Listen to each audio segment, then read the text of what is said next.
Another headache for President Biden on the foreign policy front, with reports that China caught U.S. intelligence by surprise after testing a nuclear-capable hypersonic missile that is so fast it can evade America's defensive capabilities. The White House being criticized for its response, that it, quote, welcomes stiff competition. China denies it tested a hypersonic missile and says it was a spacecraft. The GOP Senator Lindsey Graham isn't buying that. So when you have the Joe Biden greatest hit list, broken border, rise of terrorism, rampant inflation, you can now put on the list nuclear arms race with China, of which we're losing. Weakness breeds aggression. Adding to the problems, North Korea reportedly just test-fired a submarine-launched ballistic missile. Katie, is it not bipartisan failure on this front with China, North Korea? I mean, I was in Congress when we were attacked on 9/11. It was bipartisan, a lack of imagination. I get the partisanship, but what should we be doing differently now that we know this? Well, I think deterrence is one thing. I mean, President Biden hasn't really given any indication that he's willing to stand up for the country. You had the press secretary yesterday saying but we welcome the competition when this is a very serious weapon that generals are saying changes the entire game when it comes to how we look at nuclear deterrence, whether we have a first strike option anymore. And with our allies, which have been questioning Joe Biden's capabilities, especially in the aftermath of Afghanistan, they're looking at this and going, well, if the United States is behind in defending itself on a missile launch that's supersonic, they're going to be behind in banding with us and be able to defend nations like Taiwan, for example. So President Biden made the decision to leave Afghanistan. A lot of Americans and intelligence and foreign policy experts said that was a good idea in order to focus on threats like China and North Korea. Now, whether he's capable of shifting and doing that, he hasn't really given that publicly yet. And the idea that the intelligence community, again, is surprised on a third major thing in the last 9 months, I think concerns a lot of people in terms of what their priorities are. Dana, you've been in the White House when these kinds of things, not like this, but you've had to react and adjust. What should she have done differently? What should they have been talking about in terms of messaging after learning what we learned and after admitting that they were surprised that our intelligence officials... Well, I think that's the thing. I would love to see someone do a media interview or maybe a congressional hearing. Those get kind of boring. But I do think that if you are giving the intelligence community X billion of dollars a year, and then the quote, anonymous quote from the intelligence community is, whoa, what just happened? We had no idea this was going on.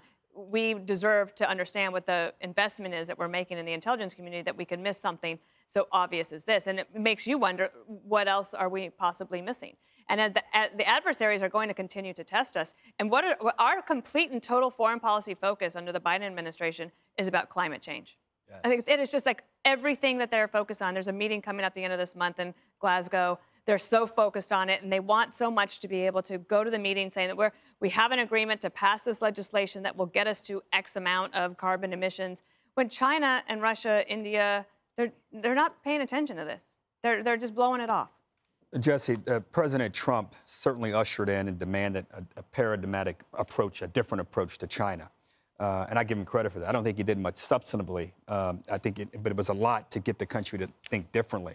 I think it's bipartisan, this failure. But if not, where do you give credit to President Trump and where do you give credit to President Biden? And more importantly, again, what should we be doing? Well, as I said yesterday, I gave Biden credit for the alliance between the UK and Australia against China, even though he didn't know anything about it. And I give Trump credit for waking this country up to the threat of China. I do, too. And this is definitely destabilizing because it's transcontinental. You slap a warhead on it, it explodes right over Los Angeles. Goodbye, Los Angeles. It's kind of like a strategic deterrent, though. It's not tactical. So they're basically warning us, we can wipe out Seattle, San Francisco, and you guys have 30 seconds to intercept this thing. That's tough. So what we need to do now, you go to Star Wars. It's the only way you're going to confront something like this. That way, you basically shoot the thing out of the sky mid-flight, right as it dips below the orbit level, and that's how you take it out. It's incredibly expensive to do Star Wars, and Joe seems more interested in the Green New Deal, so he's going to have to make a decision whether he wants to do that or not. But, I mean, there is good news here, and this is just one that was 20 miles off in the test. That's a big miss. What they said was pretty good, though, experts did. 20 miles off is a long way. And it could take 5 years to get this program operational. And we are like 50 years ahead of the Chinese when it comes to the nuclear arms race. And we have ships and subs that can just splatter China with nuclear weapons right off the coastline. I'm not worried about that. The big thing with China, though, is their population's over. They have the slowest growing population in world history, the biggest gender gap in world history, because they killed all the women. Mm-hmm. There's no women in that country, and because of all this urbanization, I think they're going to lose 50% of their population by 2050. So we just wait these guys out and hope she doesn't do anything crazy like launch a missile like this. Greg, we spent a lot of money to win the Cold War. Mm-hmm. There were Democrats that quarreled with it. There were Republicans that supported it. A lot of things came out of that, including that wall came down, communism suffered a defeat, new technologies emerged. Should we marshal the same kind of effort, or should say try to attract the same kind of support from countries to go against China from an economic standpoint, a military standpoint?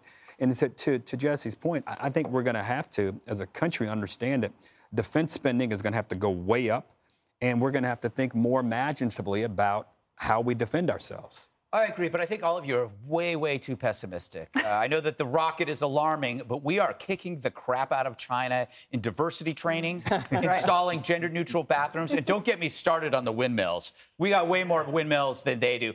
Look, although they build them for us. They build them for us. Damn it. Exactly. True. I'll tell you and the solar panels. Yeah, I don't think China is going to bomb us anytime soon because they don't need to. We're destroying ourselves. Yeah. China just exposed the folly of our priorities. It's no longer about competing with a superpower like China. For us, it's dismantling the superpower that is us, right? We are our own enemy now. We're initiating a destruction from within. China is simply going to wait us out until we're finished. The number one enemy in America is America, and it's not all Joe's fault. China has the advantage of not being saddled with an academic establishment that hates its own country. They don't produce social justice warriors that want to dismantle this world and bring us back to the dark ages. In fact, I mean, China smartly encourages wokeism, in the businesses that they do work with from America because they know that it handicaps our country. Mm-hmm. So all they're doing right there, they're just doing what they're supposed to do because they know that we're on this trajectory where we're beyond navel gazing. We've got our heads way up there.